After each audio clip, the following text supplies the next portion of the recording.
Numeroloģija maina cilvēku dzīvi, un tie nav tikai tukši vārdi. Un tu par to varēsi šodien pārliecināties. Mans vārds ir Evija, un esmu numeroloģe, jeb ciparu psiholoģe, jo savā darbībā izmantoju gan numeroloģiju kā cilvēka analīzes metodi, gan psiholoģiju kā rīku, lai tūlīt savam mērķim nonāc pēc iespējas ātrāk. Un šodien esmu kopā ar Zani Salmani. Zane, tu esi sieviete, kura ikdienā maina citu sieviešu dzīvi ar savām fantastiskajām programmām. Tu maini sievietēm gan mentālo, gan fizisko veselību.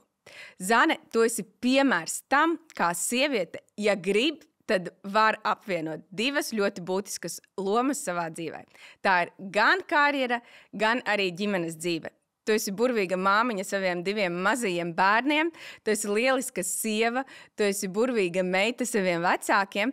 Pastāsti varbūt mazliet sīkāk pēc tam par to, kā tev tas izdodas, jo mums visām gribās zināt par to, kā to var panākt gatavu.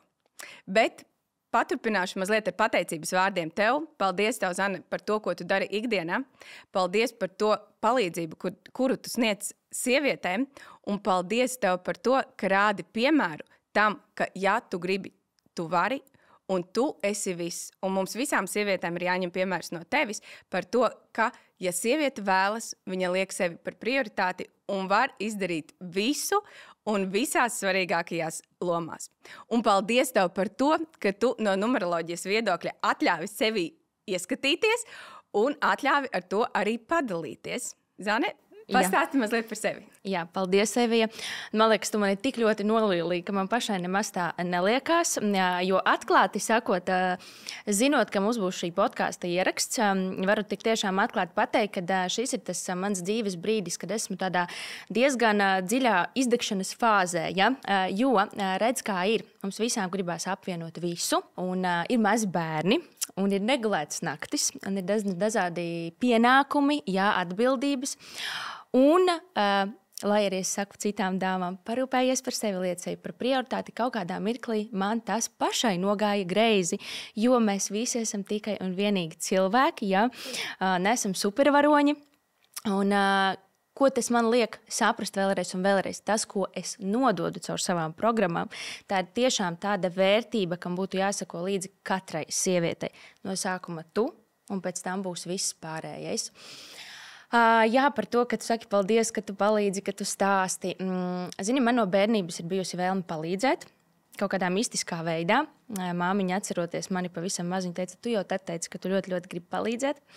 Es tikai ilgus gadus nevarēju atrast veidu, kā man to izdarīt. Un redzi, dažreiz ir tā, ka pārvēršot defektu par efektu, tu atrodi to savu dzīves aicinājumu.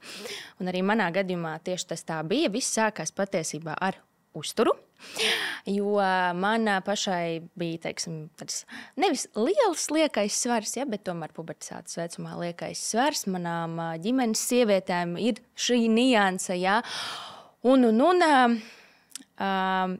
Teikšu atklāti arī, ja, kāpēc man tas tik ļoti kaut kādā momentā sāka būt sāpīgi. Tāpēc, kad sākot tikties ar pretējo dzīmumu, visādas pirmās mīlestības un viss tas, ziniet, jaunieši ir tādi diezgan skarbi kādreiz, jā, un man uz to tika norādīts, jā, un vairākas draudzības arī neizdevās, jā, un es sāku domāt, protams, ka tas tā nav, bet es sāku domāt, ka tur ir tā problēma. Un caur šo lielo sāpi, caur izpratni, kad es gribu savādāk, es sāku rakties tajā uzturā vēl un vēl.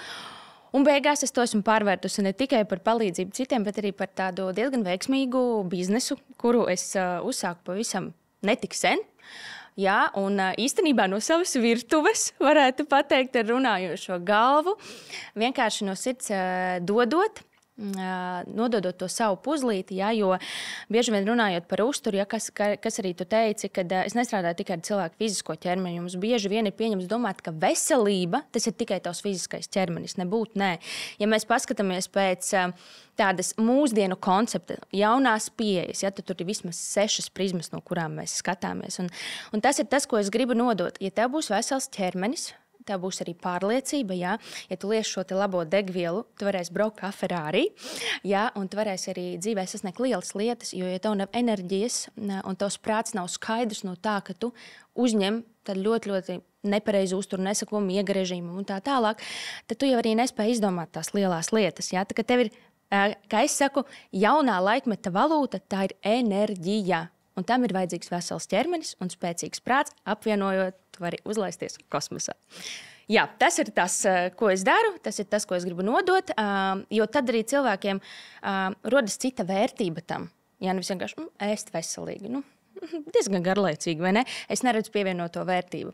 Jā, jo ar to ēst veselīgi, kā tu minēji, tā ir tāda jau mūsdienās ļoti bieži skanošas frāzes, kuras tam apakšā liekas ēst veselīgi. Mēs jau visi saprotam, ka to vajag darīt, bet tikai saņemties to darīt un darīt to ilgtermiņā, tās ir divas dažādas lietas. Jā, un redz, Evī, te ir tā nianse. Kāpēc cilvēks iet uz darbu? Viņš zina, ka viņš mēneša beigās saņems naudu. Tā ir viņa tā motivācija, kāpēc. Jā? Par veselīgu uzturu nav izpratnes. Kāpēc tad man to vajag? Un es gribu iedot to milzīgo izpratni par to, ka tu reāli vari traukties kā Ferrari un tu vari dzīvē arī sasniegt, un arī naudu tu vari nopelnīt, ja tu esi vesels, vai ne? Ja tā tev nav, tad patiesībā jau tā nekā nav, jā. Lūk, un jā, es jau te aizinājos par šo te tēmu, var laikam jūs, cik man viņa ir svarīga, dziļa un mīļa, bet par to, kā te to visu apvienot, un te ir atkal darīšanas jautājums. Un ja tu dari to, ko tu mīli, tad tu nevari nedarīt, lai cik kādreiz tu nebūtu pārguris. Bet no tevīm vienkārši tas nāk, un tu nevari nedarīt, tev vienkārši gribās dot tai pasaulē. Es tev arī pastāstīšu, kāpēc tas tā ir, jo tam visam patiesībā ir iemesli, kāpēc tas tā ir.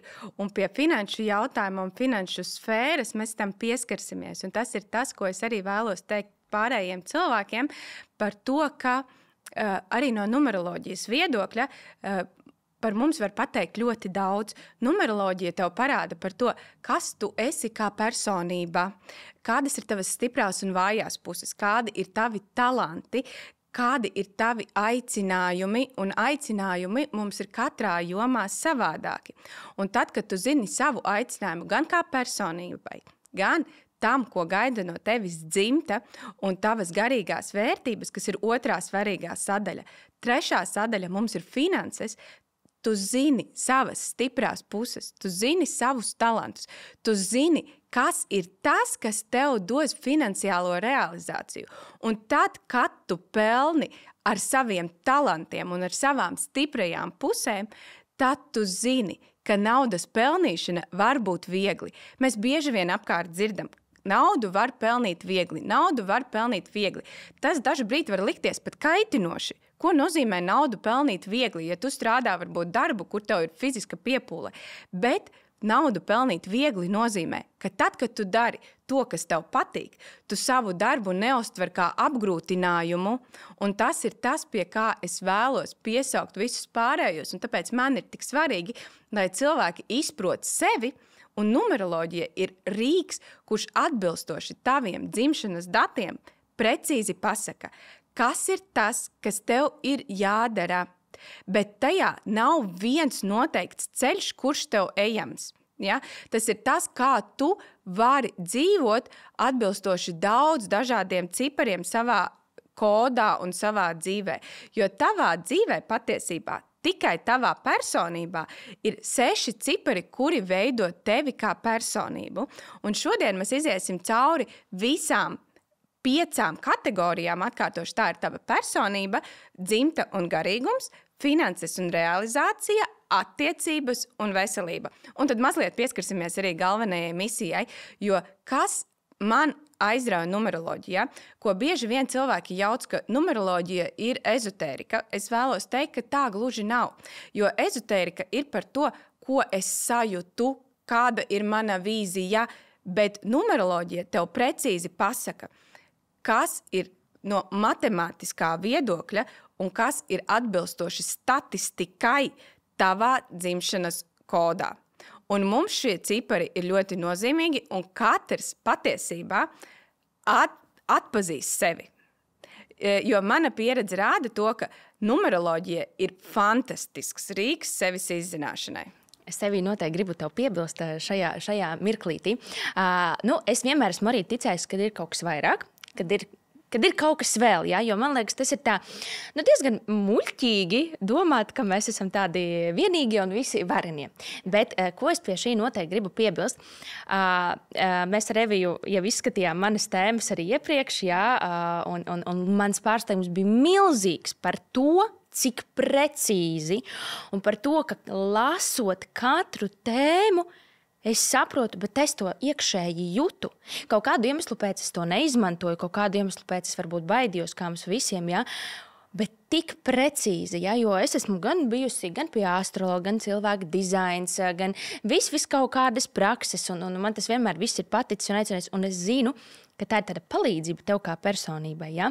Bet tik precīzi kā numeroloģija nebiju sastapusies nekad, un te es tāda liela lieta gribu pieminēt visiem. Tās ir kā ceļa kartes, kā es to redzu, bet tas nenozīmē, ka nekas nav jādara. Tev vienkārši parāda ceļu, kā tu no Rīgas vari aizbraukt uz Liepāju, nevis, kamēr tu maldies pats, tur Rīga, Jēkabpils un tad Liepāja no sērijas, ja? Bet jādara būs, bet tā ir vienkārši, manuprāt, fantastiska ceļa karte. Tā ir, es piekrītu tam, ko tu saki, un numeroloģijai ir fantastiskas privilēģijas un priekšrocības salīdzinot ar visām citām nozarēm līdzīgām, ka tik tiešām, ja dara, ar akcentu, ja dara, rezultāti ir neizbēgami un viņi ir ļoti ātri. Tā kā mēs jau iesākām mazliet runāt par cipariem, tad sāksim arī tevi analizēt pēc šiem cipariem. Tu esi piedzimusi 14. februārī. Ļoti skaistā mīlestības pilnā dienā, un patiesībā cipars 14 ir tas, kurš par tevi pasaka visvairāk. Un tas ir tas cipars, kur arī katrs sevi atpazīst vislabāk. Un ja tu esi dzimusi 14. datumā, tad tas attiecināms ir arī uz tevi, vai arī es pieskaršos pavisam minimāli arī pārējiem cipariem, kas ir tavā personības kodā, jo, kā minēju, tie ir 6, un ja tu redzi sevi arī tajos ciparos, kurus es nosaukšu mazliet vēlāk, tad ņem vērā šīs rekomendācijas, jo tās tev noderēs. Tas jau būs mazs solis uz priekšu, lai mēs kļūtu labāki un vairāk pazītu sevi. Tātad, Zane, mēs tūlīt arī sapratīsim, kāpēc tev tik viegli un intuitīvi tu saprati savu pareizo virzienu, jo uzdrošināties mainīt savu dzīvi kardināli, tam ir vajadzīga ļoti liela drosme. Un cipars 14 pasaka par to, ka tev ir pirmkārt ļoti attīstīta un spēcīga intuīcija, kuras vadīta un tai uzticoties, tu vari sasniegt ļoti daudz. Un tava spēja un talants viens no ir redzēt cilvēkos labo, pacelt šo labo un stiprināt. Un tad, kad tu saliec to visu kopā ar intuīciju un vēl vienu 14 cipara ļoti būtisku niansi un jomu, tu paliec vienkārši par super sievieti. Un tā trešā lieta, tas, ka tev ir jāmācās pašai daudz un dikti, un šīs zināšanas ir jānodot citiem. Tu esi dzimusi skolotāja, un lielākā tava kļūda, kuru tu varētu pieļaut, ir nedalīšanās ar savām zināšanām, bet par to es arī mazliet vēlāk pastāstīšu, jo tam ir saistība ar vēl vienu ciparu tavā kodā, kas ir tieši pie personības sadaļas. Kāda ir vēl būtiska nianse ciparam 14 ir tas, ka cilvēkam ir jābūt disciplinētam un strukturētam. Tu nevari būt tādā disbalansā, jo tad, kad tu kļūsti ar tādu balansa trūkumu, tad tu sāc mētāties no viena grāvja uz otrā. Un tev tas bija arī izteikti ar diētām, ja? Un tas ir raksturīgi arī citiem. Vienā brīdī tu vari apsēsties uz diētas, pēc dažām dienām pārēsties un jau ar uzviju. Tev savā dzīvē ir jāiegūst samērīgums, un samērīgumam ir jābūt visās tavās dzīves jomās. Tad, principā, minimālisma stils, tas ir tas, kas tev ir jāpiekopj. Tu nedrīksti lasīt 10 grāmatas vienlaicīgi, tu nedrīksti skatīties 5 filmas vai seriālus vienlaicīgi. Tas ir arī ar apģērbu saistīts. Ja, ja tev ir 5 baltas bikses, tas nav ok. Tātad tev ir jābūt tādai, ka viens, bet labs. Šis samērīgums ir ļoti būtiska atslēga uz vispār tavu personību kā tādu. Ne tikai ēdienā, bet visās arī pārējās jomās. Līdz ar to, arī par zināšanām paturpinot, zināšanas tev ir jāuzkrāj no dažādiem avotiem. Tavā gadījumā nestrādā tas, ka tu esi aizgājusi, izmācījusies vienu noteiktu jomu un tālāk šīs zināšanas nodevi. Nē, tas nav par ciparu 14. Par ciparu 14 ir zināt vairākas lietas, mācīties vairākās nozarēs, apvienot šīs zināšanas un nodot cilvēkiem tālāk. Tas ir tas, tava superspēja un apvienojumā ar tavu intuīciju, tas tev dod vislielākos bonusus un tava personība sāk dzīvot pilnīgi citu dzīvi. Bet šis ir tikai cipars 14, un mēs paturpināsim īsi arī par nākamajiem. Un tur tu arī atpazīsi sevi, jo tas ir tas, kas tevi vieno kopumā. Bet, Evi, es pie šī tev gribu piebilst, tad, kad tu man atsūtīji to, ka man ir jābūt, teiksim, viens darbs dienā, viena grāmata, es atceros, es toreiz lasu, man ir 3 grāmatas uz nakts kapīša, katru es palasu pēc sajūtām. Tad man ir, protams, ka tajā es arī ļoti daudz mācos, kā tu teici, vispār kopumā man ir 7 izglītības uz doto mirkli. Un mācības man arī 2 gāja paralēli. Un arī par to apģērbu, arī kaut kādas vienādas lietas. Un es zinu, ko es sapratu, ka es pēc tāda tipa esmu tāds trauksmains cilvēks. Es sapratu, ka kur ir tā atslēga.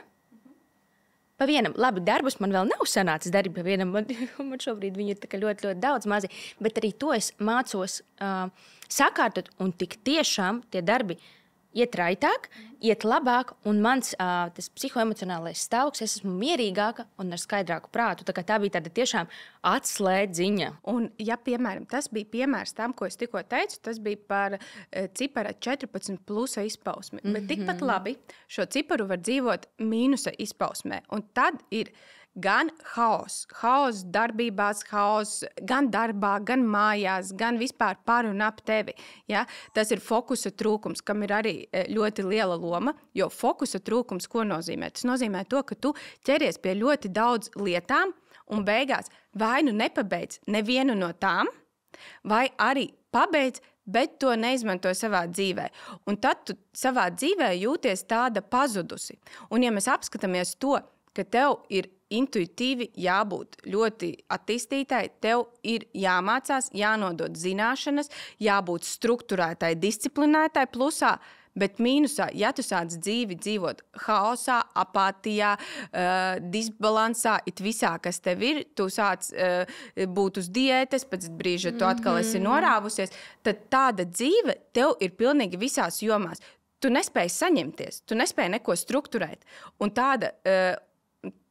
tāda dzīvošana pa plūsmai, viņa var būt kaut kādā brīdī, bet vienā brīdī būs sapratne un apziņa par to, ka tu nesapratīsi vispār, kas tu esi, kas tev patīk, kas tev nepatīk, ko tev vispār šajā dzīvē ir jādara. Un tā ir ļoti liela tāda cipara 14 mīnusa izpausmes parādība, ja to var tā teikt. Bet tas ir tikai vienīgi viens cipars. Jā, Evi, un īstenībā tik tiešām skaidrs, kuros mirkļos ieslēdzas tas mīnus, un tik tiešām aiziet viss pa ķēdīti, un es pati vairs nesaprotu, ko es gribu, kas man patīk, kā man patīk. Daudz gadus atpakaļ, tu zini, kāda bija mana dzīve, cik ļoti es dzīvoju, man liekas, visu ciparu mīnusos, vai ne? Mācījos gan vienmēr, bet visos mīnusos, un tik tiešām lasot un klausoties, ko tu tagad saki, vienkārši vārds vārdā. Jo, redzi, tu arī, kā minēji, tu mācījies daudz kur. Ja? Tu saki, ka tev ir 7 izglītības, un tas ir mīnus šim ciparam. Ja? Tu savu izglītību šobrīd pārvērti to, ka tu ļoti daudz kur mācies, bet vienā noteiktā kategorijā. Un tas viss, tev nav daudz mazu mērķu savā dzīvē, bet tev ir mazi mērķi, kuri tuvina tevi vienam lielam mērķim. Un tā ir ļoti milzīga atšķirība. Ja? Tālūk. Tāpēc pavisam īsi es pastāstīšu arī par pārējiem cipariem, ja? jo tie arī ir būtiska loma, bet 14 cipars bija tas, kam ir vislielākā nozīme. cipars 7. Tas nozīmē to, ka tev visu laiku savā dzīvē ir jābūt kustībā. Tev ir jābūt kustībā gan fiziski, gan arī no mērķu sasniegšanas viedokļa. Un te mēs atkal atgriežamies pie tikko runātā, ja, ka tev ir jābūt daudz maziem mērķiem, bet tiem ir visiem jāved pie viena liela mērķa. Un cipars 7. Ko nozīmē? Tas nozīmē, ka tev par savu ķermeni ir jārūpējas. Un tas ir par sportu un veselīgu dzīvesveidu un par kustību kā tādu. Ja tu, piemēram, savā dzīvē, tu vari būt gan profesijā, kura prasa kustību visu laiku nemitīgu, ja?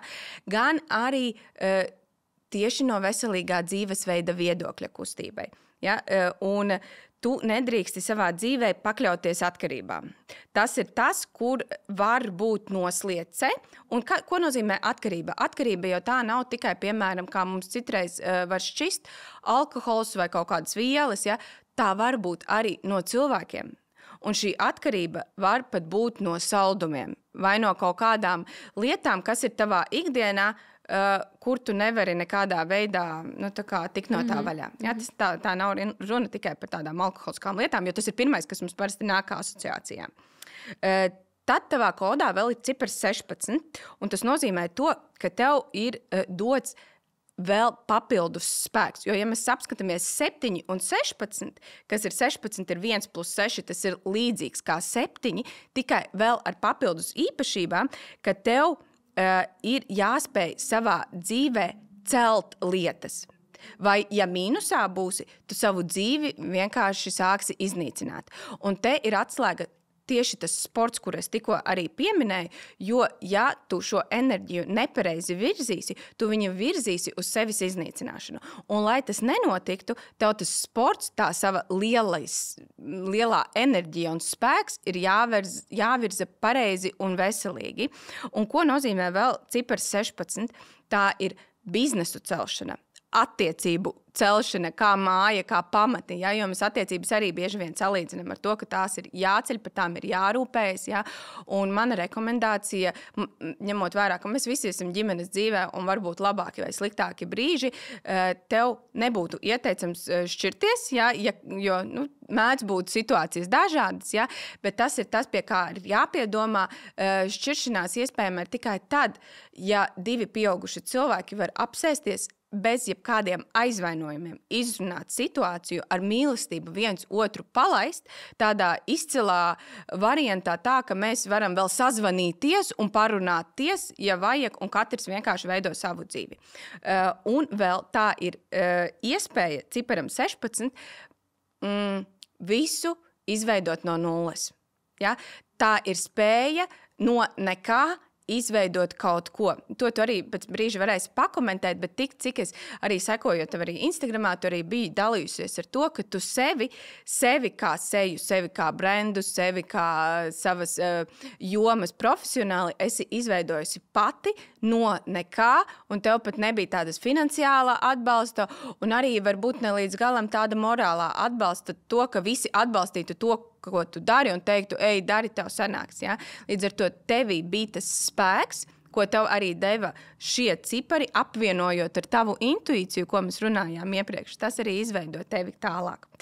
Un tūlīt mēs sāksim likt visu pa plauktiņiem, tā kā konstruktorā. Jo nākamais tavs cipars ir cipars 3, kas nozīmē, ka tev ir jāizpaužas radošumā, bet atslēga ir tas, ka tev ir jāstrādā ar sievietēm. Šis ir cipars par un ap sievietēm. Un par to, ka tev ir jārealizējas gan karjerā, gan kā māmiņai. Katrs bērniņš, kurš ienāk tavā dzīvē, tās ir papildus iespējas tev. Tās ir, protams, grūtības. Ja? Bet, jebkurā gadījumā, bērns tev dod iespēju attīstīties vēl vairāk un vēl plašāk. Un noteikti ir jāspēj savienot šo balansu starp karjeru un starp ģimenes dzīvi. Jo ciparam 3 var būt noslēdz uz to, ka vai tu aizēji karjerā, tikai karjerā, vai arī tu aizēji ģimenes dzīvē un nerealizējies kā sieviete. Atslēga šeit ir tieši tas zelta vidusceļš. Zelta vidusceļš mums šodien būs pieminēts vairākas reizes, un ne tikai te. Ātri arī par nākamajiem cipariem, kas ir 21. tev ir jāapvieno cilvēki. Un to tu arī dari savās programmās. Tu veido šīs mazās komunas, atbilstoši taviem pārvērtību maratoniem, un vēl tev ir jābūt brīvai savos uzskatos. Tu nedrīksti tiesāt citus, tu nedrīksti viņus kaut kādā veidā nosodīt vai šķirot labos vai sliktos cilvēkos, turīgos vai mazāk turīgos. Ja? Tu nedrīksti iedalīt rasēs vai domāt, ka viena tautība ir labāka par citu. Ja? Tev ir jābūt tādai, ka visa pasaule ir bez maz vai brāļi un māsas, un mēs visi šeit esam ar kaut kādu noteiktu mērķi. Ja? Un mēs pietuvojamies pēdējiem ciparam tavā personībā. Tas ir cipars 5. Un tā ir lielākā kļūda, kuru tu varētu pieļaut savā personībā, un tava personība nespētu attīstīties tā, kā viņai būtu jāattīstās. Un tas ir cipars 5 par zināšanu nodošanu citiem. Attiecīgi, ja tu nekļūtu par mentoru, par skolotāju un nenodotu savas zināšanas tālāk, attiecīgi tava dzīve būtu pavisam savādāka. Un būtiski ciparam 5 ir iegūt šo disciplīnu un struktūru. Savā dzīvē tev visam ir jābūt sastrukturētam. Ja? Un apvienosim tagad visu to, ko tagad es tev pateicu. Tas ir tas, ka tu cilvēkos redzi labo. Tu spēj šo labo ieraudzīt, pacelt viņam uz augšu tam cilvēkam un nostiprināt. Un tu to izdari ar savu intuīciju, līdz ar to tev ir ļoti tā intuīcija jāuzticās. Tev noteikti ir jāseko līdzi savam dzīvesveidam, veselīgam uzturam. Tā ir arī atslēga no tam, lai tava dzīve būtu daudz potenciālāka un progresīvāka. Tev noteikti ir jārealizējas gan kā māmiņai, gan arī kā biznesa sievietei, ko tu šobrīd arī dari. Tev ir jāceļo. Ja, tas ceļošana arī ir ļoti būtiska tavas dzīves sastāvdaļa, kura ietekmē ļoti daudz tavas jomas. Ne tikai tavu personību, bet arī citas, kur mēs tālāk arī pieskarsimies. Un tev ir jābūt disciplinētai, strukturētai un sava uzņēmuma īpašniecei. Tas ir tas, kādai tev kā personībai būtu jābūt, ja šī dzīve ir plusā. Ja? Bet, ja šādu dzīvi tu dzīvotu mīnusā, tā būtu tas, ka tu ļoti ātri apvainotos uz cilvēkiem. Tu nespētu tos cilvēkus pieņemt. Tu nevienam neusticētos, tev nebūtu samērības. Tu dzīvotu no viena grāvja otrā, nespējot atrast sevi, nespējot noturēt fokusu, nespējot disciplinēties. Un tas būtu tas, ka tu pati nesaproti, ko tu gribi vispār no šīs dzīves. Tas ir šis cipars un vispār kopumā tava personība mīnusa izpausmēs. Bet mēs redzam to, kāda tu esi tagad. Bet es zinu to, ka tava dzīve tāda kā tagad, ar šīm visām skaistajām plus izpausmēm, nav bijusi vienmēr. Ja vari, padalies mazliet arī par to dzīvi, kāda viņa tev ir bijusi iepriekš un kāda ir tagad. Jā, pilnīgi noteikti, paskatoties mani gadus 6 atpakaļ, viss bija ļoti lielos mīnusos, varētu tā teikt, jā. Ko tur slēpt? Mēs runājam atklāti, un es gribu šajā pasaulē nest arī atklātību, jā, un man liekas, tā ir liela svētība to darīt. Atkarības. Gan no cilvēkiem, alkohols, smēķēšana manā dzīvē. Tas viss manā dzīvē bija noteikti vairāk, nekā es to būtu gribējusi. Bet toreiz es nemācēju savādāk. Es nemācēju savādāk pārstrādāt savas emocijas, es neticēju sev. Es strādāju, protams, augotas darbus par diezgan smieklīgu atalgojumu, būsim godīgi. Jā, es atceros, man jau toreiz bija pat maģistra grāds, jā, tas jau bija pavisam netik sen. Un es tāpat atļāvu sev iet uz darbu un strādāt par atalgojumu, kurš absolūti neatbilda tam, ko es tajā ieguldīju. Kāpēc? Es neklausīju savā sirdī. Man likās, ko tad es? Es jau neko. Nebija tās ticības, nebija tās drosmes. Un dzīvoju vienkārši no dienas dienā, kā būs, tā būs. Žēl, ka tā, jo es domāju, ka ja es toreiz būtu sev noticējusi, sākus dzīvot dzīvi savādāk, iespējams šodien es būtu jau vēl kaut kur tikusi tālāk. Bet, acīm redzot, mans ceļš bija tāds. Žēl, ka toreiz nebija numeroloģijas manā dzīvē. Varbūt, ja šīs lietas man būtu pateiktas, tas notiktu ātrāk. Nācās vien rakt pašai, principā 9 gadu garumā. Bet man vienmēr bija, zini, tāds, tu saki, spēks iekšējs. Es te gribēju teikt, ka man bija tāds spīds. Man bija milzīgs spīds. Es atceros, kā mūsu skolotāji, kad mēs ar tevi mācījāmies vienā klasē, sen atpakaļ, viens skolotāji man pateica, no tevis jau nekas nesanāks. Maksimis pārdevēja, gan jau ātri būs bērni. Diez vai. Jo man ātri patika puiši, un, kā jau skolotājs, tad tās dāmas ir ļoti, ļoti nepareizas, ja, kuras tur ar puišiem stāja kā rociņās. Ja. Lūk, un es domāju, man toreiz bija tā sajūta. Nē. Es jums visiem parādīšu. No vienas puses šis te spīds nav tāds kalpojošs, no otras puses viņš man ir diezgan ilgu laiku kalpojis ļoti labi. Lūk, un man visu laiku iekšā bija tā dzirkstelīte, tā sajūtiņa, ka es gribu viens palīdzēt, un otrs, kad es jums parādīšu. Ja? Un tā, kad es gāju dekrētā ar vecāko dēliņu, tagad sanāk, ka tie ir 4 gadi atpakaļ augustā īstenībā, ja? Lūk, tad, kad es aizgāju dekrētā, es zināju, ka es neatgriezīšos. Piedodiet, darba devēji, ja jūs to skatāties iepriekšēji. Ka es neatgriezīšos, jo man bija tāda stingra sajūta, ka man ir jādara savs. Man ir ļoti svarīgi, lai būtu šis brīvais laiks. Jo es jūtu, ka tas tik tiešām mani velk atpakaļ un velk mani arī pie šīm atkarībām. Tik tiešām, jā. Lūk, un arī tagad, ja mēs paskatāmies, jā, līdz ko nav šī balansa, tā tas atkal liek domāt par kaut kādām varbūt netik foršām lietām. Arī es nerunāju par atkarībām, bet arī kaut kāda sākas varbūt kaut kāda tiešām dalīšana, varbūt kaut kāda nosodīšana, vai tur valstī kaut kas ne tā, tur tas kaut ko ne tā izdarīja. Ja? Jo patiesībā tas jau vienkārši nospoguļo to, ka es kaut ko daru nepareizi. Es dzīvoju nebalansā, es neesmu atpūtusies, es neesmu varbūt labi pāds un tā. Tas jau viss parāda par to, kas ir iekšā, jo cilvēks ir laimīgs, priecīgs, viņš dzīvo savos plusos, tad jau viņš var tikai to gaismu atnest pasaulē. Jā, tā kā manā dzīvē ir bijis arī pilnīgi savādāk. Un es esmu dzīves piemērs, ka to visu var pagriezt